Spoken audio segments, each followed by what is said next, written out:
இவர் மட்டும் இல்லை எனக்கு இந்த அளவுக்கு சேல்ஸாக இருக்காது. ஸோ இந்த வீடியோ எண்டில் சொல்கிறேன். இந்த வீடியோ சேவ் பண்ணி உங்கள் பிஸ்னஸ் பண்ணுறதுக்கு ஷேர் பண்ணுவாங்க. ஸோ வாய் கைஸ் டேட் என்னால் முடியும் பிஸ்னஸ் பிளாக் சேலஞ்ச் எப்போலாம் மார்க்கெட்டுக்கு நான் போகாமல் இன்றைக்கி மார்க்கெட்டில் ஆர்டர் போட்டு ஆட்டோவில் வர வச்சிட்டேன். ஸோ அந்த காரணத்தினால ஸோ காய்கறி ஒன்று மிஸ் பண்ணிட்டு வந்துட்டாங்க. கேரட் பீன்ஸ் மிஸ் ஆயிடுச்சு. ஸோ ரைட் இதான் முக்கியமான பொருள் நம்மளே போய் மார்க்கெட்டில் எடுத்துருவோம்னு சொல்லிட்டு கடையை திறந்து போட்டு நானும் நேராக அண்ணன் பார்த்துக்க சொல்லிட்டு போயிட்டேன்.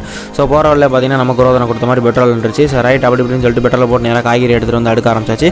ஸோ கேரட் பீன்ஸை கொட்டதுக்கு வந்து பெரிய சாட்டிஸ்ஃபேக்ஷனே. ஸோ ரைட் அப்படியே வியாபாரம் ஆரம்பிச்சிச்சு. ஸோ மார்னிங் சேல் சூப்பராகவே போய்ட்டு இருந்துச்சு எந்த ஒரு காரணமும் இல்லாமல்.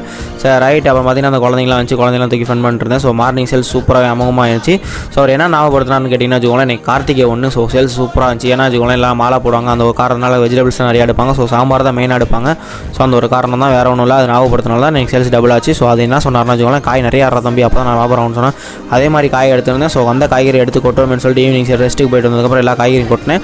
ஸோ மார்னிங் சேல்ஸோட ஈவினிங் சேல்ஸ் நல்லாவே போயிட்டு இருந்துச்சு. ஸோ அப்புறமேட்டு கணக்கெல்லாம் பார்க்க இருந்துச்சு. ஸோ கணக்கெல்லாம் பார்த்ததுக்கப்புறமேட்டு ஸோ நீ காய் எக்ஸ்ட்ரா வரும் எக்ஸ்ட்ரா சேல்ஸ் ஆச்சு. ஸோ எப்பவும் இல்லாமல் எனக்கு ஒரு 3000 சேல்ஸ் எக்ஸ்ட்ரா ஆச்சு. ஸோ ரொம்ப ஹாப்பி. கடைசியில் போகும்போது கூட ஒரு கஸ்டமர் 700-800 காய் எடுத்தாங்க.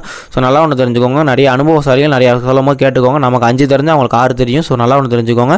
ஸோ எப்போவுமே ஒருத்தவங்க சொல்கிறத காது கொடுத்து கேட்டாலே போதும். ஸோ ரைட் இந்த மாதிரி வீடியோ பார்க்கணும் ஒரு ஃபாலோ ஒன்று பண்ணிக்கோங்க. ஸோ நெக்ஸ்ட் வீடியோவில் பார்ப்போம். Bye bye.